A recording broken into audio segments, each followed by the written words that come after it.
नमस्कार। Motivated education में आपका स्वागत है। मैं पूजा भंडारी आज आप लोगों के लिए फिर से लेकर आ गई हूँ आज के दिन का इतिहास। तो आइए उसे देख लेते हैं।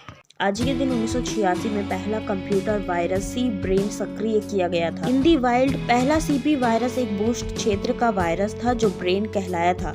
इसे फारूक अल्वी ब्रदर्स के द्वारा 1986 में बनाया गया था तथा लाहौर पाकिस्तान के बाहर संचालित किया गया था। उन्होंने इस कथित वायरस को उनके द्वारा बनाए गए सॉफ्टवेयर की प्रतियों की चोरी रोकने के लिए बनाया था। आज के दिन 1966 में इंदिरा गांधी को भारत का तीसरा प्रधानमंत्री चुना गया था।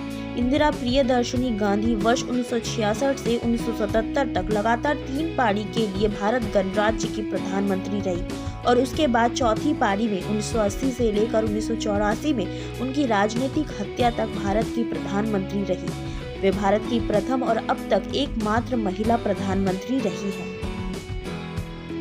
आज के दिन 1942 में द्वितीय विश्व युद्ध के दौरान जापान ने बर्मा पर कब्जा किया था। 1937 से पहले ब्रिटिश ने बर्मा को भारत का राज्य घोषित किया था, लेकिन फिर अंग्रेज सरकार ने बर्मा को भारत से अलग करके उसे ब्रिटिश क्राउन कॉलोनी बना दिया था। द्वितीय विश्व युद्ध के दौरान जापान ने बर्मा के जापानियों द्वारा प्रशिक्षण बर्मा आजाद फौज के साथ मिलकर हमला किया था। उसके बाद बर्मा पर जापान का कब्जा हो गया था।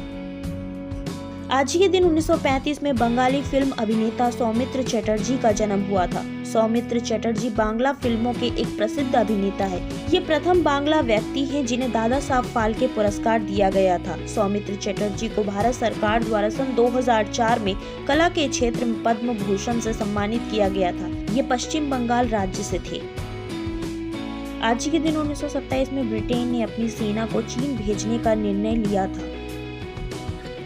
आज के दिन 1905 में बांग्ला साहित्यकार देवेंद्रनाथ टैगोर का निधन हुआ था। नोबेल पुरस्कार विजेता रविंद्रनाथ टैगोर देवेंद्रनाथ टैगोर के पुत्र थे।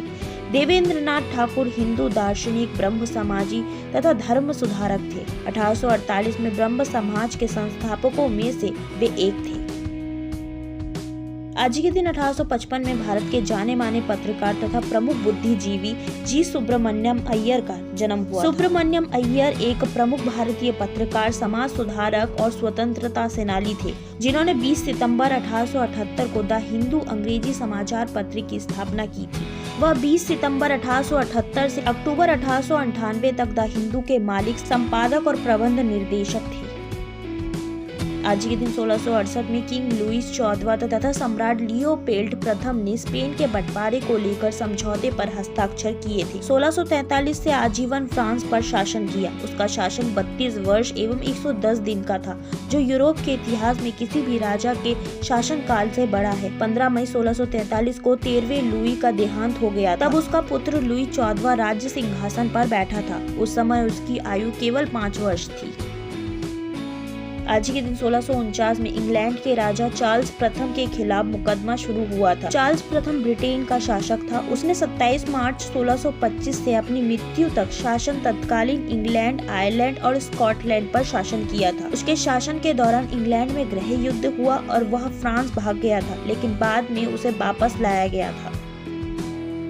आज के दिन 1597 में मेवाड़ के राजपूत राजा राणा प्रताप सिंह का निधन हुआ था। महाराणा प्रताप सिंह मेवाड़ में सिसोदिया राजपूत राजवंश के राजा थे। उनका नाम इतिहास में वीरता और दृढ़ प्रण के लिए अमर है। उन्होंने मुगल सम्राट अकबर की अधीनता स्वीकार नहीं की और कई सालों तक संघर्ष किया था। महाराणा प्रताप सिंह ने मुगलों को कई बार युद्ध में भी हराया था। आज के दिन पाकिस्तान में भारतीय राजनयिक सुधीर व्यास को 2003 में प्रताड़ित किया गया था। सुधीर व्यास एक भारतीय सिविल सेवक है और जर्मनी में भारतीय राजदूत थे। व्यास पहले भूटान और संयुक्त अरब अमीरात के राजदूत थे। 2013 में व्यास को विदेश मंत्रालय में सचिव नियुक्त किया गया था। आज के दिन सानिया मिर्जा 2005 में लॉन टेनिस के ऑस्ट्रेलिया ओपन के तीसरे दौर में पहुंचने वाली पहली भारतीय महिला बनी थी। आज के दिन 2009 में सूर्य शेखर गांगुली ने पार्श्वनाथ शतरंज खिताब जीता था। सूर्य शेखर गांगुली एक भारतीय शतरंज ग्रैंड मास्टर है। उनकी चरम ELO रेटिंग 2676 थी। गांगुली 16 साल की उम्र में इंटरनेशनल मास्टर और 19 साल की उम्र में ग्रैंड मास्टर बन गए थे। उन्होंने 40 व्यक्तिगत स्वर्ण, 21 व्यक्तिगत रजत, 6 व्यक्तिगत कांस्य पदक राष्ट्रीय और अंतर्राष्ट्रीय टूर्नामेंट में जीते थे। आज ही के दिन 1995 में हिंदी साहित्यकार उपेंद्र नाथ अश्क का निधन हुआ था। उपेंद्र नाथ अश्क उर्दू एवं हिंदी के प्रसिद्ध कथाकार तथा उपन्यासकार थे। ये अपनी पुस्तक स्वयं ही प्रकाशित करते थे।